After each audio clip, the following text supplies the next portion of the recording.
Hello dear students, आज की इस वीडियो में हम डिस्कस करने जा रहे हैं कुछ बेस्ट अप्लाइड प्रॉब्लम्स एटॉमिक से। तो ये सभी जो प्रॉब्लम्स इसमें चूज किए हैं 11 प्रॉब्लम्स हैं, और जो इनमें प्रॉब्लम मैं डिस्कस करने जा रहा हूँ मैं वो ये हैं कि क्वेश्चन भी डिस्कस करूँगा कि क्वेश्चन क्या पूछा गया। ये सभी जो क्वेश्चंस लिए गए हैं वो ज़्यादातर क्वेश्चंस ऐसे हैं जो गेट में, नेट में या जेस्ट में किसी ना किसी एग्जाम में पूछे गए हैं, या कुछ ऐसे भी क्वेश्चंस हो सकते हैं इनमें से एक दो जो अभी नहीं आया लेकिन आगे आएगा। वैसे तो ज़्यादातर क्वेश्चन ऐसे ही हैं जो मैं देख रहा हूँ, जो आए हुए क्वेश्चन हैं सभी। तो इनमें कुछ क्वेश्चनों में तो कंसेप्ट रिपीट हो रहे हैं और कुछ में ऐसा है कि कंसेप्ट बिल्कुल नए हैं। अगर इस पूरे जहाँ पे मैं देख रहा हूँ क्वेश्चनों को, सबसे महत्वपूर्ण क्वेश्चन में देखूँ तो सबसे ज़्यादा पूछे जाने वाला क्वेश्चन ये है, 9th वाला कंसेप्ट इम्पोर्टेंट है, 8th बहुत ही ज़्यादा इम्पोर्टेंट है। ये दोनों क्वेश्चन इसमें सबसे ज़्यादा इम्पोर्टेंट हैं। उसके अलावा क्वेश्चन नंबर 6 बहुत ही महत्वपूर्ण है, 7th का कंसेप्ट बहुत ही अच्छा है, और ये बहुत जल्दी में हो जाने वाले क्वेश्चन है इधर की तरफ मैं जो देख रहा हूँ। तो क्वेश्चन की जो शुरुआत कर रहा हूँ वो क्वेश्चन नंबर 11 से डिस्कस करूँगा। पहले यहाँ स्पेस क्रिएट करने का प्रयास है मेरा, और उसके बाद में इधर के क्वेश्चन डिस्कस कर रहा हूँ। तो 11 में क्वेश्चन देखें, पहले क्वेश्चन पढ़ें। क्वेश्चन में है the degeneracies of the J state arising from 3p state, और एलएस इंटरेक्शन के कारण हमें बताना है कि डीजेनरेसी जो निकलेगी 3p स्टेट में जे के कारण वो क्या होगी। तो क्वेश्चन नंबर 11 के डाटा पहले लिख लें क्या क्या हमें दिए हुए हैं। क्वेश्चन नंबर 11 में पहले सॉल्व कर रहा हूँ। तो स्टेट है हमारी 3p, और इसमें पूछा है एलएस इंटरेक्शन के कारण जो डीजेनरेसी होगी वो क्या होगी। तो कैसे से निकालते हैं देखें, चेक करें, सीखें इसे निकालना।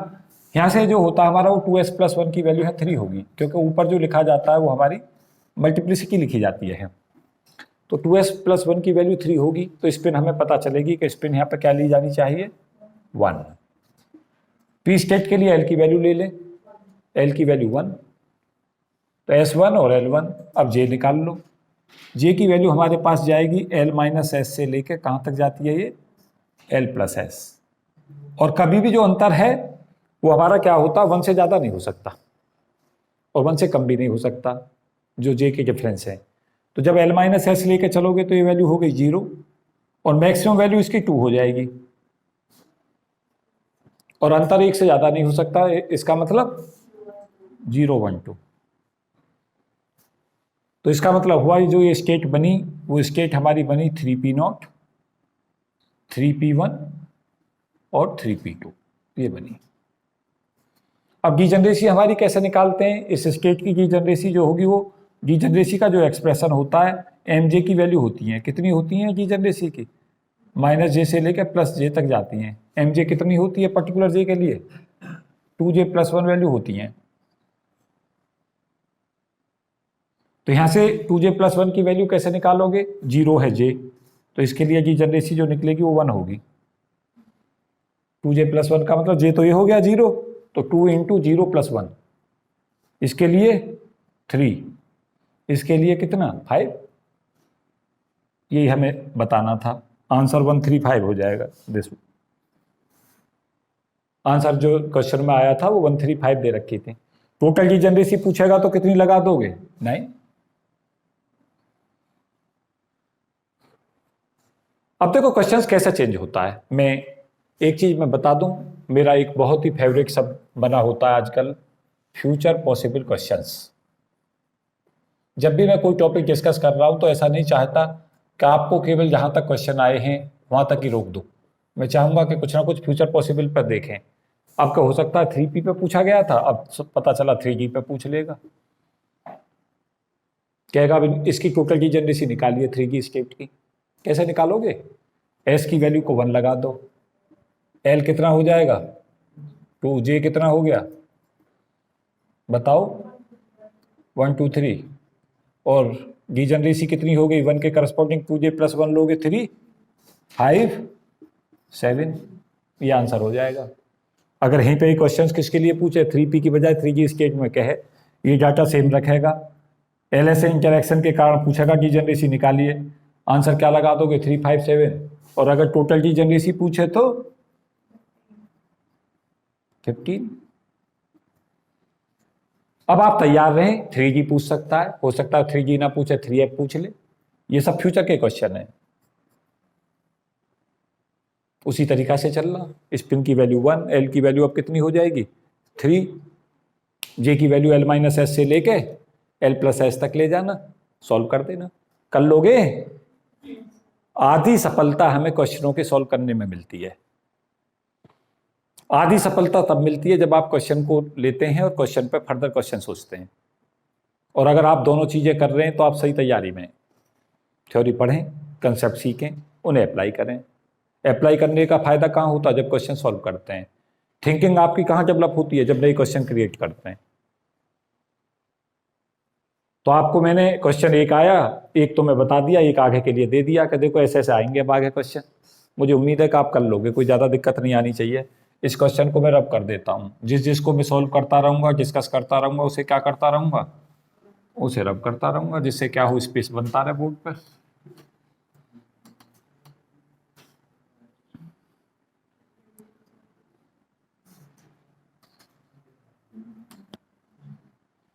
आगे चलेगा तुम्हारा क्वेश्चन नंबर 10।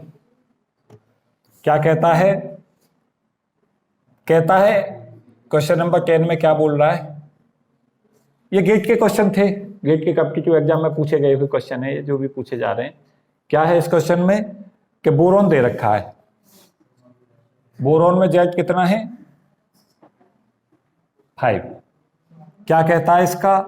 इसके लिए एल निकालिए, इसके लिए एस निकालिए, इसके लिए जे निकालिए। जेड बराबर 5 का कॉन्फ़िगरेशन लिख दो। कैसे लिखोगे कॉन्फ़िगरेशन? 1s2 2s2 2p1। पहली ऑर्बिट में 2 इलेक्ट्रॉन, फिर n बराबर 2 ऑर्बिट में 3 बचे, 2s ऑर्बिट में 2 इलेक्ट्रॉन और 2p ऑर्बिट में 1 इलेक्ट्रॉन, 5 भर जाएंगे। आपको सबको पता होगा 1s पहले भरती है, फिर 2s, फिर 2p, फिर 3s, फिर 3p 3g, फिर 4s 4p 4g 4f, ऐसे भरते हैं इंक्रीजिंग ऑर्डर में। तो यहाँ से ये दोनों स्टेट हमारी फील्ड हैं। जो कंप्लीट फील्ड सेल होती हैं उनकी टर्म वैल्यू सदा 1s0 होती है, याद रखना। जो कंप्लीटली फील्ड सेल होती हैं उनकी टर्म वैल्यू कितनी होती है? 1s0 always. कंप्लीट फील्ड का मतलब समझ गए? इनर्ट कॉन्फ़िगरेशन में यहां पर टर्म वैल्यू किससे आएगी? इससे आएगी p1। 1 का मतलब स्पिन कितनी हो गई? हाफ। एक ही तो इलेक्ट्रॉन है p स्टेट में। देखो ऐसे बन गया, जैसे इसको समझाओगे तो ऐसे बनाओगे, 1s2 का मतलब एक इलेक्ट्रॉन ऐसे, एक ऐसे। अगली बार में क्या दिखाओगे? 2s2, एक इलेक्ट्रॉन ऐसे, दूसरा इलेक्ट्रॉन ऐसे। तीसरी स्टेट p बची, p में केवल एक ही इलेक्ट्रॉन है, ये ऐसा रखेगा। तो देखो ये तो स्पिन कट गई, एक ही तो रह गई, इसके कारण स्पिन हाफ बन गई। p स्टेट के लिए l देने में आपको दिक्कत होनी नहीं चाहिए, 1 है। अब जाएगा जे देने कैसे जाओगे? जे में एल माइनस एस से लेके एल प्लस एस तक जाती है वैल्यू। कितनी हो गई? हाँ जी, मोड भी लगा दो। क्या जाएगा? हाफ। और अब आप पे 2 विकल्प हैं कि इनमें से जिसकी एनर्जी लो, क्यों लोएस्ट जे जो होती है उसकी एनर्जी सबसे कम होती है। अगर सेल हाफ से कम फील्ड है तो टर्म जे जो हम जे की वैल्यू लेकर चलेंगे वो क्या लेकर चलेंगे? हाफ। ये आंसर हो गया। पहुंचे? नहीं पहुंचे। अब तो मैं इस पे क्वेश्चन आगे बढ़ाई देता हूं। अगर इसी क्वेश्चन के लिए मैं कहता कि एक स्टेट है 1s2 2s2 2p4, अब आपसे पूछता कि भाई इस केस के अंदर आप एस भी निकालो, एल भी निकालो और जे भी निकालो, अब क्वेश्चन बदल गया। क्या हुआ? पहले जब 1s2 2s2 के केस तो देखो ऐसे भरे जाएंगे, अब 2p4 भरो। ध्यान दो, पता है मैं क्या कर रहा हूं? वहीं नहीं रुक रहा जहां क्वेश्चन आया है, उससे एक स्टेप आगे बढ़ा रहा हूं तुम्हें, जिससे क्या हो तुम आगे के लिए तैयार रहो। जब आप 2p4 को लेकर जाओगे तो पहले इलेक्ट्रॉन पैरेलल स्पिन के साथ भरे जाते हैं। कौन सा रूल कहता है? हुंड का नियम। अब 3 भर गए, अब चौथा एंटी पैरेलल में जाएगा। p स्टेज में 6 इलेक्ट्रॉन भरे जाते हैं, तो पी के जो पहले 3 है वो पैरेलल स्पिन के साथ है। देखो अगर तुम्हारा यहाँ पूछे कि भाई नेक स्पिन यहाँ कितनी है, आंसर क्या लगाना, 3/2। सी की नहीं पाई, ये तो 0 हो गई। यहाँ स्पिन 3/2 नहीं हो गई? नहीं समझ पा रहे बात? अब तुम्हारा ये एंटी पैरेलल हो गया, अब स्पिन कितनी हो गई, 1। अब स्पिन 1 है। और अगर आपसे ये पूछे तो अब स्पिन हाफ है, और अगर आप अब कहता है तो स्पिन 0 है। सीख रहे हो? ये भनने सीखो कैसे कैसे चीजें चेंज होती हैं। अब ध्यान दो, P1 और P5 सेम ही केस होते हैं। समझो कैसे होते हैं। P1 का मतलब समझ रहे हो? ये है P1, ये है P1।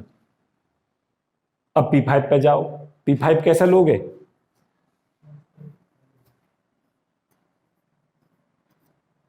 ये है P5।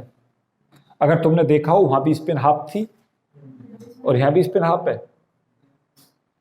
लेकिन दोनों में टर्म वैल्यू दोनों की सेम नहीं है, क्योंकि हाफ फीट से ज्यादा हो गया। तो यहां पे रूल चेंज हो जाएगा। यहां पे जे की जो वैल्यू है हाईएस्ट वो लोएस्ट लाई करेगी हाफ फीट से ज्यादा बनने पे, इसलिए तो इतनी मेहनत कर रहा हूं। बाकी जो आंसर है आपके P1 के P5 के, ध्यान दो, P1 के और P5 के आंसर J और L और S के सेम रहेंगे, J बदलेगा।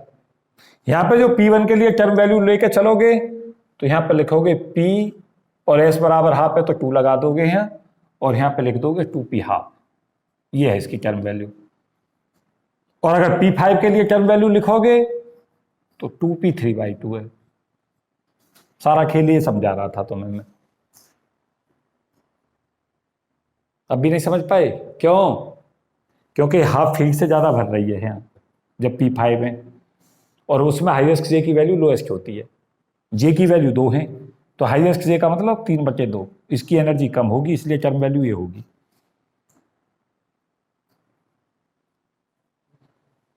और इसमें जो जे की वैल्यू हाफ इसलिए लेंगे हम यहाँ क्योंकि हाफ फील्ड से कम भरी हुई है। यस, लोएस्ट जे लोएस्ट। सीख गए? अप्लाई सिखा रहा था अगर सीखे तो। और सबम पता क्यों फाइट कर रहा है?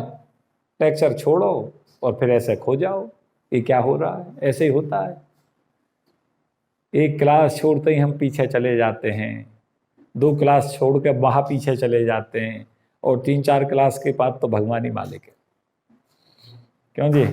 जब टीचर कहता है बच्चे रेगुलरिटी की है सफलता की, तो बच्चा सोच रहा होता है ये सर क्यों कह रहे हैं, सर हमें पनिशमेंट क्यों दे रहे हैं, हम नहीं आ रहे, लेट आ रहे हैं तो क्यों दे रहे हैं। आज तक नहीं सीखा चल जाएगा, ये जिंदगी का लास्ट इम्तिहान है। अगर यहाँ भी नहीं सीखा तो कभी नहीं सीखोगे। अब नहीं है मौका, उसके बाद तो तुम सिखाओगे भगवान जाने कैसा, जैसा तुम सीखोगे। क्यों जी?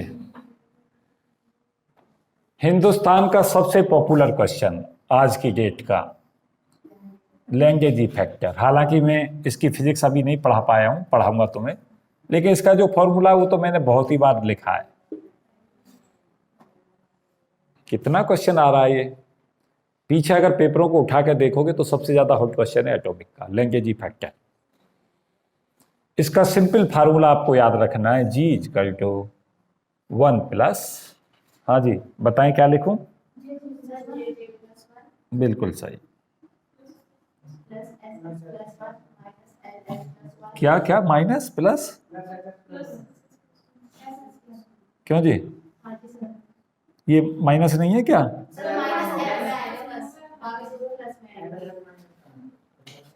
तुम तो सारा ही गड़बड़ कर दोगे।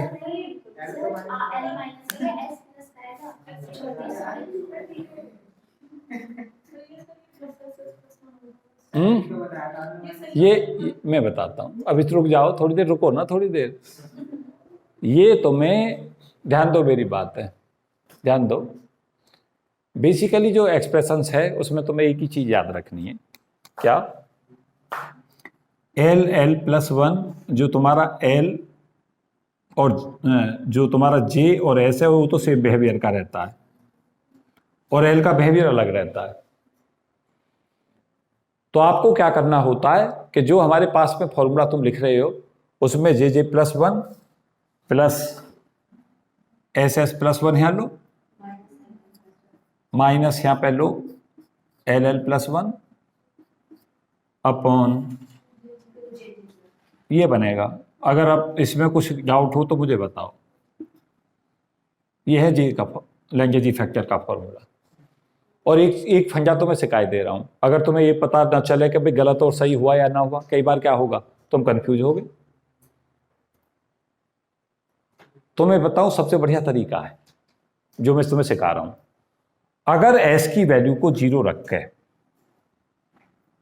और जे बराबर एल रखने के बाद अगर लैंग्वेज फैक्टर की वैल्यू 1 आ जाए तो समझो सही लिखा है। और दूसरा, एल की वैल्यू 0 रखने पर, जे की वैल्यू एस रखने पर अगर लैंग्वेज फैक्टर की वैल्यू 2 आ जाए समझो सही लिखा है, और अगर ये ना आए तो समझो गलत लिखा है।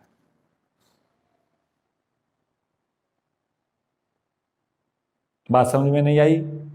लैंग्वेज फैक्टर की वैल्यू सदा 1 से लेके 2 के बीच होती है जी। और आता क्यों है? इसका पिक्चर में आने का कारण क्या होता है? स्पिन ऑर्बिटल इंटरैक्शन, इलेक्ट्रॉन की दोनों मोशन के कारण पैदा होता है, ऑर्बिटल का मोशन और स्पिन मोशन। नॉर्मल जीवान इफेक्ट में दोनों मोशन नहीं होती, केवल ऑर्बिटल मोशन होती है। अब आप देखना, ये वैल्यू पुट करके देखी तुमने, ये वाली दोनों, देखो बन रहा है नहीं बन रहा? ये पक्का बनेगा, चेक करके देख लो। क्यों जी?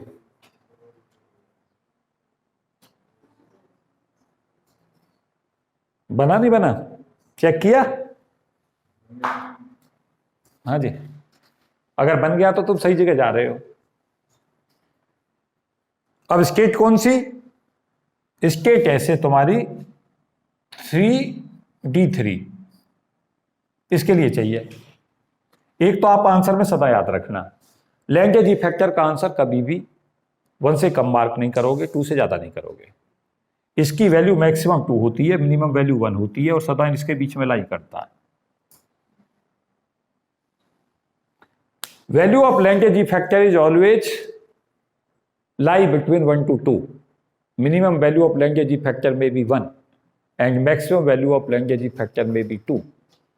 And for all the other cases, language factor is always lie between 1 to 2. Pure spin motion में 2 वैल्यू होती है इसकी, प्योर ऑर्बिटल मोशन में 1 होती है, और जब ऑर्बिटल स्पिन इंटरेक्शन दोनों होता है तो इसके बीच में लाई करती है। अब आप आसानी से आंसर कई बार इससे जो मैं कंसेप्ट तुम्हें सिखा रहा था उससे ही कर लोगे। देखो ध्यान से, इसमें 2s प्लस 1 की वैल्यू 3 हो गई, ये मल्टीप्लिसिटी हो गई, तो स्पिन 1 हो गई, यहां से ली मैंने 2s प्लस 1 ये होता है। डी स्टेज के लिए एल कितना हो गया? 2, और जे की वैल्यू यहां लिखी होती है। अब आपको क्वेश्चन में क्या रखना है? एस को 1, एल को 2, जे को 3। कौन से फॉर्मूले में? दिस वन, इसमें जाकर रख दो। क्यों जी? लिखा? क्या आ गया? ये वैल्यू रखो, G is equal to Lande factor is equal to 1 plus J plus 1 की वैल्यू कितनी हो गई? 2 इंटू 3 प्लस एस प्लस 1 कितना हो गया? 1 इंटू 2 माइनस एल प्लस 1 कितना हो गया? 2 इंटू 3 अपॉन 2 जे प्लस 1 कितना हो गया? 2 इंटू 3 इंटू 4। हाँ जी, जे की वैल्यू मैंने 3 ली है।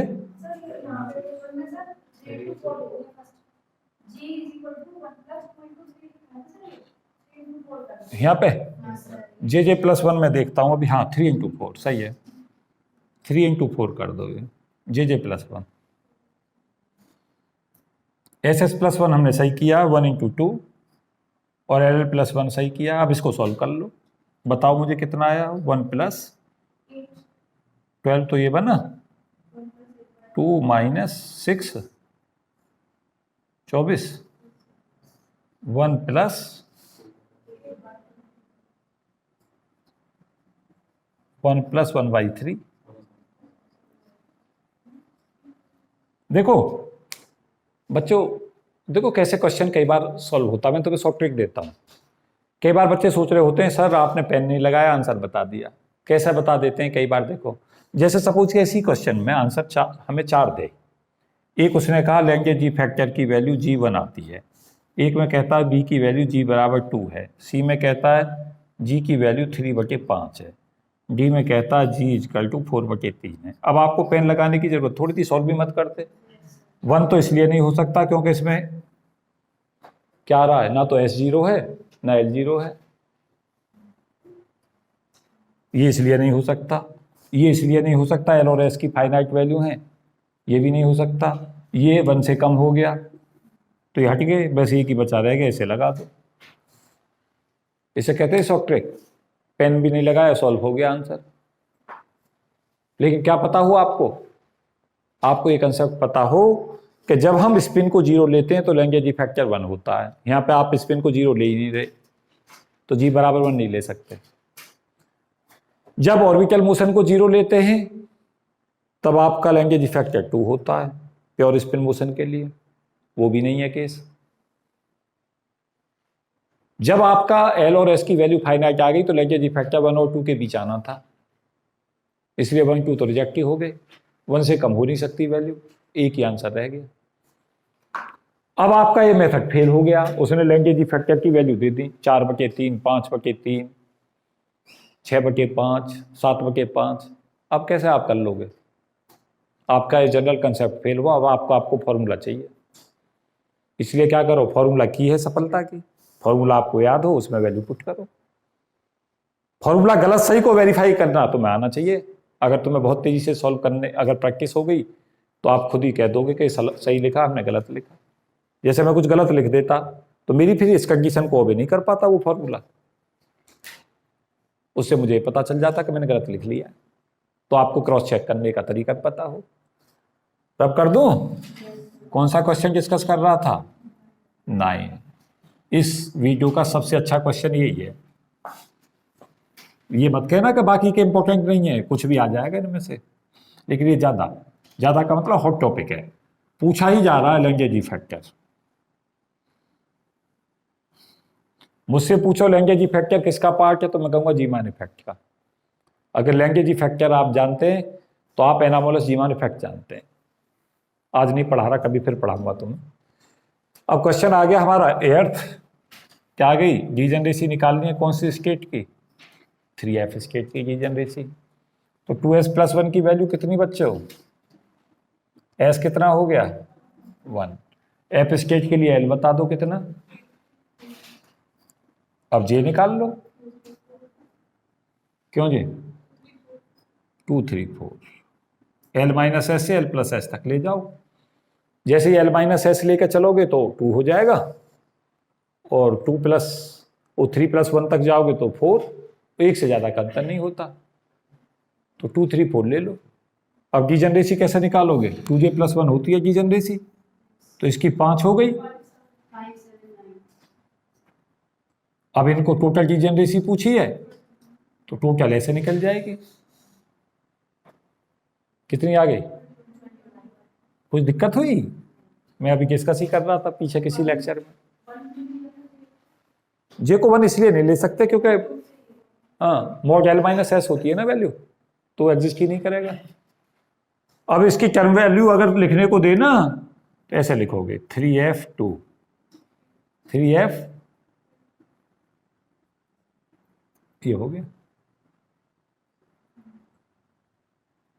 और इसमें अब डीजेनरेसी mj की वैल्यू हो गई -2 -1 0 1 और 2, 5 वैल्यू हो गई, तो एक डीजेनरेसी है। तो यहाँ 5 हो जाएगी, यहाँ 7 और यहाँ 9। अभी आंसर 2 तरीका से आ सकता था इसका लिखा हुआ। ऐसे भी पूछ सकता था 5 7 9 होगी, क्या टोटल पूछता तो ऐसा ले लो। अब इसने 3f की लिखी है, हो सकता है आगे किसी और की पूछ ले, क्यों जी 3 की पूछ ले, इसी पैटर्न से निकाल लेना, कोई दिक्कत आएगी। क्या करते हैं ये जल्दी से निकालने के लिए, इसके एक देते हैं एल और एस की वैल्यू पता चल जाती है, वहां से जे निकाल लेते हैं, जे की वैल्यू एल माइनस एस से एल प्लस एस तक जाती है, वहां से जे निकाल कर फिर 2j प्लस 1 करते जाते हैं, टोटल पूछता तो उन्हें ऐड कर जाते हैं। हाँ जी, बढ़े आगे। ये तुम्हारा क्वेश्चन नंबर कौन सा डिस्कस हो गया, ये अर्थ। अब कहाँ चलते हैं, 7th पे चलते हैं।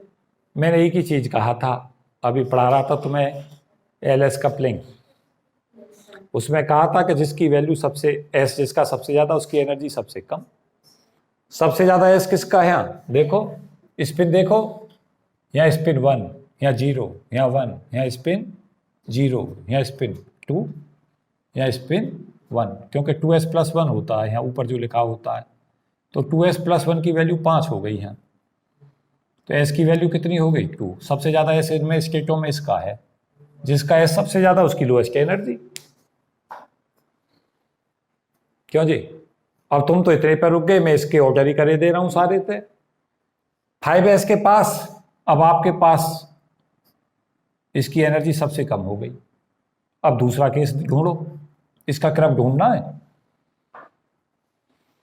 तो अब 3 वाले केस है, 3 के हो गए, 3 केस कौन कौन से,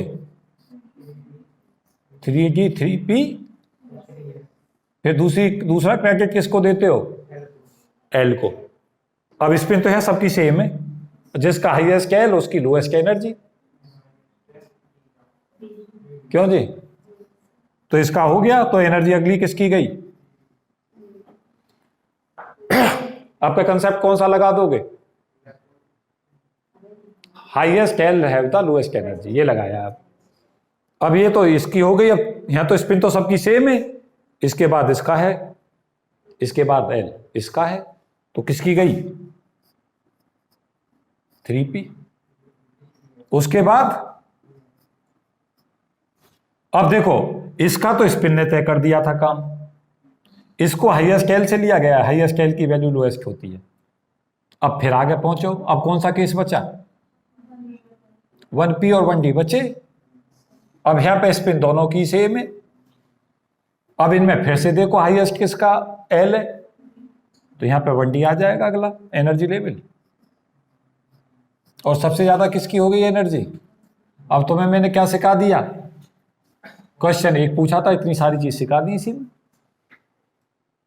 कंसेप्ट क्या है, कंसेप्ट ये है कि हाईएस्ट एस एच अगर हाईएस्ट है तो एनर्जी उसकी लोएस्ट होती है। पहला क्रेडिट किसको देते हैं, स्पिन को। Spin is the first criteria, जब हमें एनर्जी क्या बतानी हो, ज्यादा कम बतानी हो।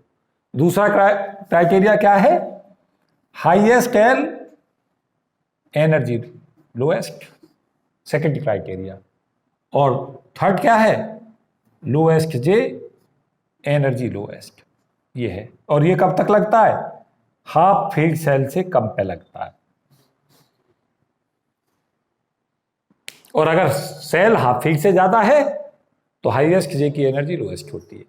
ये इस कंसेप्ट को भूले ना, इसी पे बेस्ड था ये, और इस पे बहुत सारी चीज करा दी मैंने। क्या करा रहा हूं, एक क्वेश्चन को पकड़ता हूं, उस पर बहुत सारी बातें बता रहा हूं तुम्हें, और बहुत सारी बातें मैंने पहले बता रखी हैं, रिवाइज करा रहा हूं उन्हें। तब कर दूं, थोड़ा जल्दी चलाया करो। एक नजर 3 चीजों का तालमेल बनाओ, पेन नीचे चलता रहे, कान मेरी बात को सुनते रहें, और दिमाग एनालिसिस भी करता रहे मेरी बात का मैं क्या कह रहा हूं। इसको कहते हैं क्या, टाइम मैनेजमेंट। हाँ, नहीं तो क्या होगा पता है, लिखते ही रह जाओगे। लिख तो किताबों में जब क्या क्या रहा है, लिखने से कुछ हो रहा है क्या, किससे हो रहा है, गलती तुम्हारी भी कुछ ना। दिक्कत तो ये है कि आज समझ में आ गया, और एक सप्ताह बाद ना ये भी पता ना कि एटॉमिक भी थी जो हमने पढ़ी थी, क्यों जी, ऐसा भी तो है। क्वेश्चन नंबर कितना ले लें, वही वीडियो क्या, वो भी समय बता दो मुझे कितना हो गया, 30 मिनट, और 30 मिनट का मेरा टारगेट था इसे पूरा करने का। अब लग रहा है 1 घंटे में पूरा होगा। हो जाता 30 मिनट में, मैं वह क्वेश्चन ही सॉल्व करता। लेकिन क्या करता हूँ, मुझे लालच मार जाता है। किसका? फ्यूचर पॉसिबल क्वेश्चन, इसका आगे क्या आने वाला है। आप एक ही चीज को लेकर बैठा करो तो उसका पोस्टमार्टम तक किया करो। लैग्रेंज फैक्टर के पीछे पड़ जाओ तो ऐसे पड़ जाओ कि अगर दुनिया में कुछ है तो अब लैग्रेंज फैक्टर है, बाकी सब शून्य है। क्यों जी? इसे कहते हैं पीछे पड़ जाना।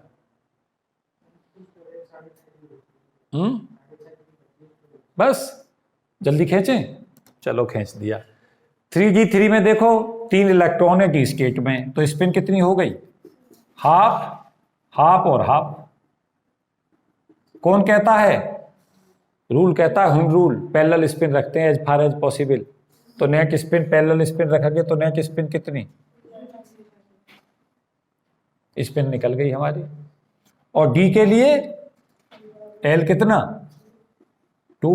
स्पिन है कितनी है? जे निकालो, 2 माइनस 3/2 से, हाँ जी, 2 माइनस 3/2 से कहां तक जाओ? तो ये वैल्यू कितनी हो गई? 4 3 1/2, 7/2 तो ये आना ही है। यहां बताओ क्या रह गया? क्यों जी? ये आ गया तुम्हारा। अब जब तुम इस कॉम्बिनेशन को लेकर चलोगे तो देखो यहां स्पिन 3/2 से एक आंसर आपका 4 बनेगा। अब जे देखोगे तो जे के आंसर में तुम्हें ये देखना पड़ेगा कि वहां जे हमारा इन स्टेटों में से कौन कौन सा पॉसिबल बनकर आ रहा है। तो यहां पे हमारे आंसर जो बन के चलेंगे, L बराबर 2 है तो L बराबर 2 के लिए हमारी स्टेट कौन सी बनेगी? एक ही बनेगी, डी स्टेट। और यहां पे जो कॉम्बिनेशन बनेंगे वो कितने पॉसिबल होंगे? हाफ, 3/2, 5/2 और 7/2। इसमें लोएस्ट जे लोएस्ट होता है। अब आंसर चेक कराएंगे आपके। आंसर इनमें से सेट करना है हमें, और उसमें से भी आंसर कौन सा मार्क करना पड़ेगा? जिसमें लोएस्ट जे की वैल्यू लोएस्ट हो। अब इनमें से हमें नहीं पता वहां क्या क्या आंसर दे रखे हैं। आंसर ये हो सकता है 4d हाफ, 4d 3/2, 4d 5/2 और 4d, ये पॉसिबल है। अब उनमें आंसरों में चेक कर लो कौन सा आंसर इनमें से एप्रोप्रिएट बन रहा है। बात समझ आ गई? ऐसे करना है। पता ना 4f 3/2 कैसे बन रहा है? 4f 3/2 नहीं बनेगा, डी बनेगा इसमें। f कहां से आएगा? बताओ ना मुझे, f कैसा आएगा? f तो आएगा ही नहीं, इसके डी बनेगी हमारी। जे की तो हाँ, अगर लोएस्ट एनर्जी की, अब देखो ना ध्यान से मेरी बात, लोएस्ट एनर्जी अगर हमें मार्क करनी है तो ये आंसर होगा इसका 4d हाफ। यस, अगर ये आंसर में नहीं है तो फिर इनमें से फिर ये देखना कि उनमें से कौन सा दे रखा है। अगर ये 4 आंसर हमें दे दे चारों, तो ये आंसर मार्क करोगे। अगर ये आगे के 3 हो तो फिर ये लगाओगे। अब तो वो अल्टरनेट देखने पड़ते हैं ना कि अल्टरनेट में क्या क्या आंसर है। लेकिन अगर लोएस्ट एनर्जी यहां पे एग्जिस्ट करेगी तो 4d हाफ के लिए करेगी। ऐसा करते हैं, इनसे निकालना सीख गए? जल्दी से करो भाई, पूरा समय हम पे कैसा बच रहा है? कम है, हमारी स्टोरेज फुल होने वाली है। यहां देखो क्वेश्चन नंबर 1 डिस्कस कर रहा हूं। इन्हें कुछ क्वेश्चनों में तो मुझे समय नहीं लगाना है। देखो ध्यान से, कहता है अलाउड ट्रांजिशन बताओ। अभी सिखा रहा था तुम्हें, सिंगलेट से ट्रिपलेट में, डबलेट से ट्रिपलेट में उनमें ट्रांजिशन नहीं होता। ये सिंगलेट था, ये ट्रिपलेट है, ट्रांजिशन अलाउड नहीं। ये यहां पे जो स्टेट लिखी हुई है, मुझे क्या थी स्टेट? 5d0 थी। ये भी पॉसिबल नहीं। क्यों? यहाँ तो स्पिन कुछ और है, यहाँ कुछ और है। तो ये तो डेल एस बराबर 0 से कट गए दोनों। अब 2 आंसर बचे हमारे। देखो एल बदल रहा है -1, यहाँ पे भी एल बदल रहा है, तो ये तो देखो ये भी पॉसिबल है, ये भी पॉसिबल है। अब जे में देखो 3/2 से 5/2 में तो जे की जो वैल्यू है, अगर इधर से इधर देख रहे हो तो यहाँ पे लिखोगे 3/2 माइनस 5/2, -1 का बदलाव है। यहाँ पे 2 का बदलाव है, 5/2 माइनस हाफ, और जे 2 बदल नहीं सकता, तो ये भी रिजेक्ट हो गया। अब यही आंसर रह गया, ये पॉसिबल है। सीख गए नहीं? सिलेक्शन रूल है ये सिलेक्शन रूल था, और कुछ है ही नहीं इसमें। क्वेश्चन नंबर 4 भी सिलेक्शन रूल का है। क्वेश्चन नंबर 4 देखो,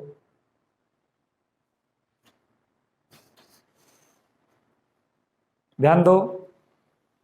4 3 n बराबर 4 से 3p1 को ट्रांजिशन हो रहा है। देखो कैसा आंसर मैं रिजेक्ट कर रहा हूं, ये रिजेक्ट हो गया। डेल एस की वैल्यू 0 होनी चाहिए। यहां पे S1 था, यहां पे S0 है, तो ये ट्रांजिशन पॉसिबल नहीं। यहां देखो 1 है, ये 1, तो यहां स्पिन है 0 और यहां स्पिन 1, क्योंकि 3 से 1 को नहीं हो सकता ट्रांजिशन, ये भी हट गया। अब आपका आंसर कौन से बचे? सी और डी बचे। सी और डी में अब आपको सोचना पड़ेगा क्या, ये भी रिजेक्ट हो गया। 3p1 से 3p2 में नहीं हो सकता, क्योंकि यहाँ एल की वैल्यू जो हो गई वो लैपोर्टी रूल नहीं लगा, ये भी रिजेक्ट हो गया। क्यों? पी से पी में नहीं हो सकता, पी से पी, एस से एस, डी से डी कभी ट्रांजिशन नहीं होते। क्यों? Parity of the configuration must be change, L का बदलाव +-1 होना चाहिए, वो हो ही नहीं रहा, ये भी रिजेक्ट हो गया। अब आपको ये करने की जरूरत ना, ये आंसर हो गया सीधा। क्या सिखाया तुम्हें? बगैर पेन लगाए आंसर लग जाएगा। ये किस नियम का पालन नहीं कर रहा था? ये कर रहा था लैपोर्टी रूल का, नहीं कर रहा। ये स्पिन का नहीं पालन कर रही, डेल एस की वैल्यू 0 हो। आ गया करना, ये भी हो गया, ये भी हो गया। क्यों जी? कहता 3G3 के लिए एंगल निकालो एल और एस के बीच। मैंने अभी सिखाया था ये तुम्हें। 3 कौन सी स्टेट है, कौन कौन से हटा दूं इसमें से? 4th सॉल्व हो चुका है और 1st हो चुका है। अब हमारा कौन सा चल रहा है? 5th चल रहा है। इसे मैं करा रहा हूं 5th को। देखो कैसे करते हैं।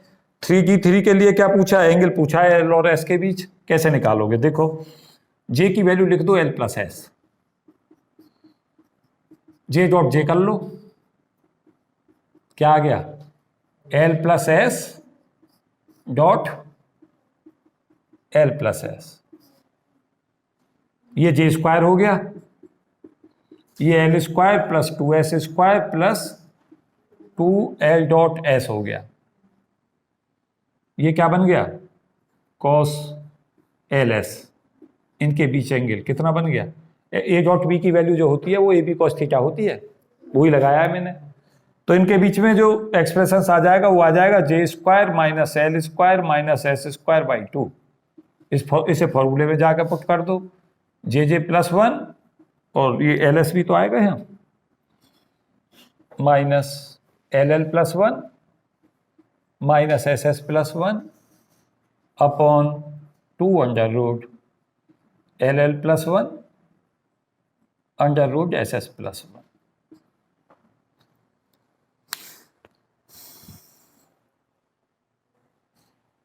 समझ पाए बच्चों? अब आपको कुछ नहीं करना, बस यहां से वैल्यू उठा लेनी है। 2S+1 तो 3 हो गया है, तो S कितना आ गया? 1। D के लिए L की वैल्यू कितनी और J कितना दे रखा है? इस फॉर्मूले में जाकर पुट कर दो, सॉल्व कर दो। देखो जल्दी से सॉल्व करके बताओ मुझे। JJ+1 कितना आ गया? 12। यहां से -LL+1 कितना आ गया? 6। -SS+1 कितना आ गया? 2 अपॉन 2 √LL+1 बताओ कितना आया? √SS+1 कितना आया? वैल्यू कर दो, सॉल्व कर लो, कितना बन गया?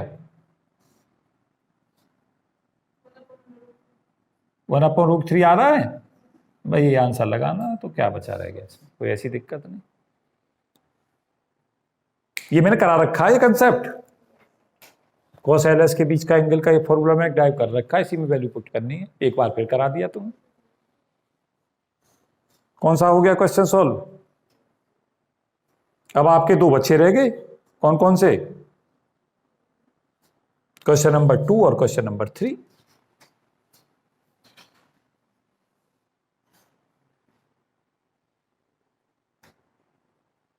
क्या है क्वेश्चन नंबर 2? देखो, ये तो वैसे ही सॉल्व हो जाएंगे बिगर पेन के भी। Which of the following is true for the energies of the term of carbon atom in ground state configuration? Electron configuration दे रखा 1s2 2s2 2p2। हाँ जी, क्या क्या दे रखा है? 1s2 2s2 2p2। क्या बताना है आपको? कॉन्फिगरेशन बताना है। और कॉन्फिगरेशन में दूसरी चीज भी है। क्या महत्वपूर्ण है आपके लिए? महत्वपूर्ण है कि स्टेट दे रखी है, इसमें आपको एनर्जी ऑर्डर में भी इन्हें अरेंज करना है। कैसे करोगे सॉल्व? पहले नेट स्पिन देखो कितनी हुई। क्यों जी?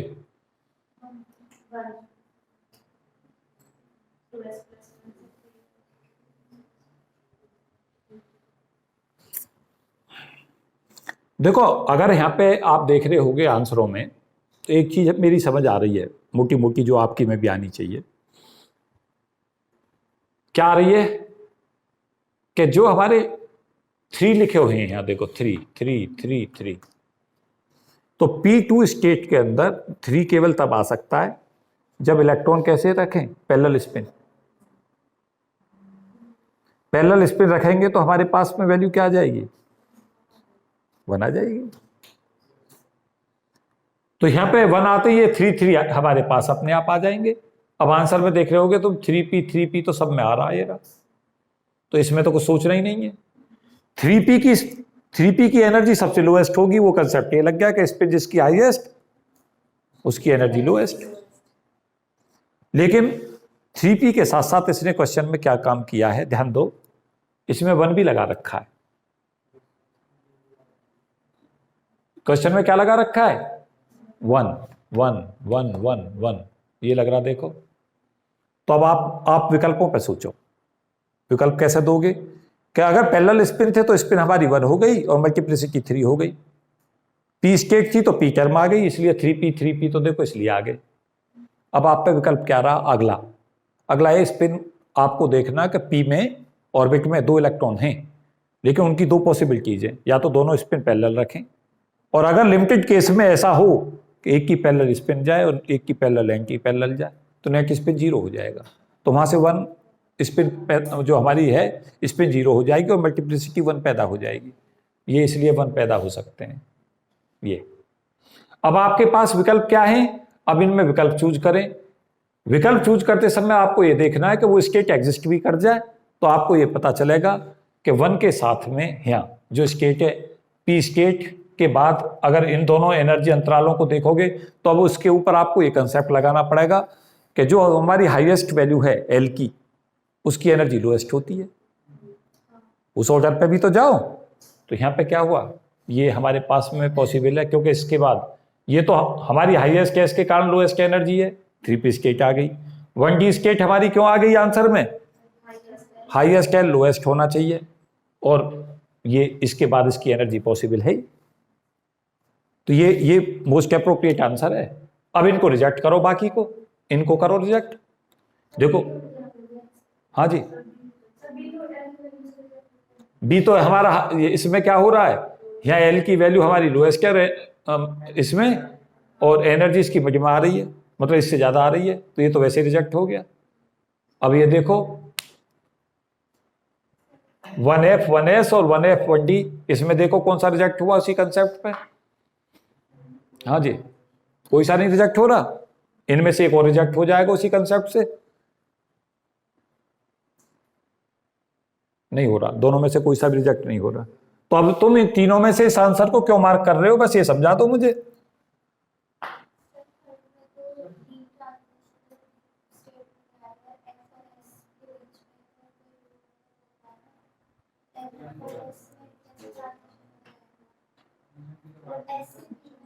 भाई हाँ जी, हाँ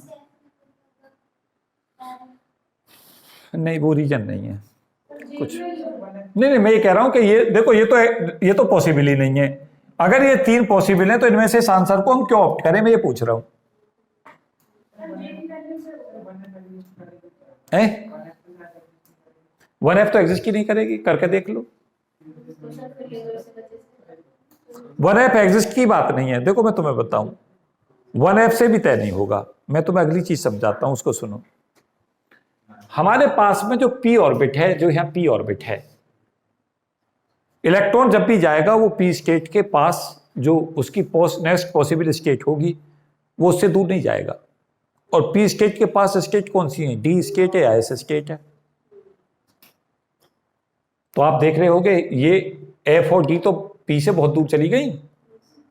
एक्साइट स्टेट में जब इलेक्ट्रॉन जाएगा, कहीं जाएगा, तो p के पास जो ऑर्बिट होंगी वो दो ही होंगी, या तो s स्टेट होगी या d होगी।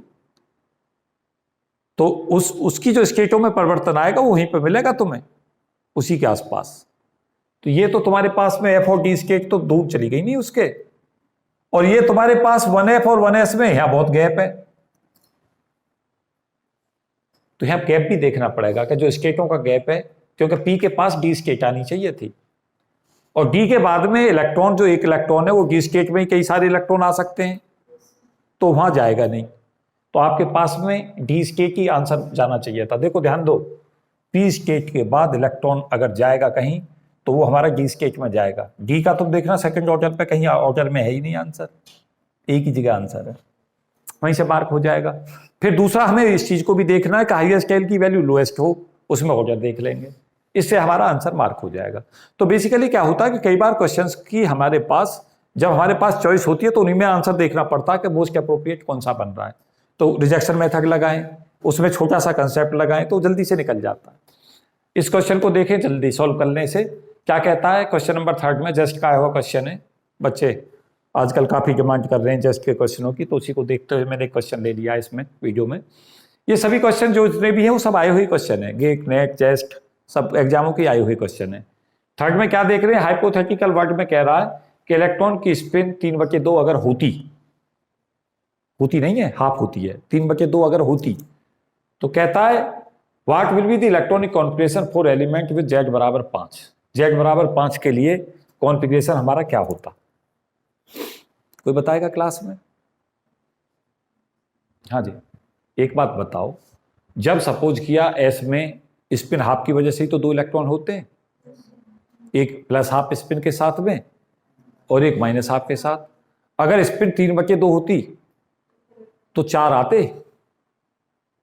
क्यों? S बराबर 3 के लिए मैग्नेटिक स्पिन क्वांटम नंबर की वैल्यू 3/2 हाफ माइनस 3/2 होती। 2s + 1 भरे जाते हैं इलेक्ट्रॉन स्पिन के कारण। स्पिन हाफ है तो 2 भरे जाएंगे, 2 × हाफ + 1, और स्पिन अगर 3/2 तो 4 भरे जाएंगे। तो S स्टेट में 4 भर जाते, तो वैन S4 तो आता ही आता। एक किस में चला जाता? एक हमारा 2s में जाता। S स्टेट में 2 इलेक्ट्रॉन इसलिए भरे गए हैं क्योंकि स्पिन हाफ होती है और magnetic spin quantum number half और माइनस हाफ होते हैं, इसलिए 2 भरे जाते हैं 1s2। अगर S बराबर 3/2 होती तो हमारे पास में 4 भरे जाते। 4 क्यों भरे जाते? 2s + 1 कर दो, 2 × 3/2 + 1 भरे जाते 4। मैग्नेटिक स्पिन क्वांटम नंबर से कैसे समझाते कि स्पिन 3/2 के लिए ms की वैल्यू 3/2 हाफ माइनस 3/2 नहीं 4 भरे जा सकते थे। तो यहां पे 1s4 आ जाता। अब एक रह जाता, वो कहां जाता? वो 2s स्टेट में जाता। 1s के बाद 2s आती है, 5 ही तो भरने थे, तो 4 और 1 भर जाते। पहला आंसर मार्क कर दो। मतलब 4 इसमें होंगे, 4 उसमें होंगे, 8 होंगे। तो हमारे पास अगर उससे भी ज्यादा इलेक्ट्रॉन्स होते तो हम जैसे नॉर्मल तो 6 भरते हैं p वाले, तो p वाले नहीं। बेसिकली क्या होता है, उसी पैटर्न पे आपको जाना पड़ेगा। p में जो होता है, p में 6 भरे जाते हैं। अब हर p की जो 3 सब स्टेट है उनमें फिर 4 भर देते, 2 की बजाय, तो 12 भर जाते, ट्वाइस हो जाते पहले से। अब भी नहीं समझे? p में फिर 12 तक भरे जा सकते थे। ये स्पिनी रेस्पेक्ट करती है। ये क्वेश्चन अगर तुम मुझसे पूछो तो इसी चीज का कि स्पिनी क्राइटेरिया है 1s2 का। 1s2 2s2 2p6 का मतलब समझते हो? p सब स्टेट 3 में होती है तो 2 भर जाते हैं, एक स्पिन हाफ के साथ उसके स्पिन हाफ के करस्पॉन्डिंग ms की वैल्यू एक बार प्लस हाफ एक बार माइनस हाफ। ms हाफ का मतलब ऊपर की तरफ स्पिन, माइनस हाफ का अपोजिट स्पिन। नहीं आया समझ? इस वीडियो का सबसे अच्छा क्वेश्चन जो मैं कह सकता हूं वो ये लगा मुझे, इसमें थोड़ी सी वैरायटी अलग थी। जस्ट का क्वेश्चन है, आया हुआ अभी जल्दी में आया 1-2 साल पहले, तो अच्छा क्वेश्चन है काफी। ऐसे क्वेश्चन आते हैं जहां हाइपोथेटिकल, देखो शब्द लगा दिया इसने, वर्ड्स यूज किया गया हाइपोथेटिकल वर्ड, ऐसी दुनिया में रहते जहां स्पिन 3/2 होती। अब हो सकता है अब के क्या कर देगा, अब के कह देगा z बराबर 5 ना कहेगा, z बराबर कह देगा 7 के लिए भरते, और स्पिन अगर 5/2 होती तो क्या होता, तो 6 भर दो। फिर बात समझ रहे हो? ऐसे ही तो बन जाते हैं नए नए क्वेश्चन, और क्या करना है, स्पिन फिर से बदल देगा कुछ। कहेगा इलेक्ट्रॉन की स्पिन अगर 0 रही होती तो कितना भरता, फिर एक ही भरा जाता एक सेल में, 1s2 ना होता। फिर ये स्पिन हाफ ही करती है जब 2 भर जाते हैं, स्पिन 3/2 तय करती है, कितने भर जाते हैं 4, 5/2 तो 6 तक जा सकते हैं 1s स्टेट में। ये कहानी है सारी। तो मुझे उम्मीद है कि ये वीडियो निश्चित तौर से आपको लाभ देगी और फिजिक्स कम्युनिटी के कंसेप्ट को इनरिच करेगी, क्योंकि काफ़ी अच्छे कंसेप्ट इसमें मैं डिस्कस कर रहा था। तो इस वीडियो में इतना ही, आगे जो कंटेंट है उसे देखते रहें। Thank you and best wishes for all of you. जय हिंद।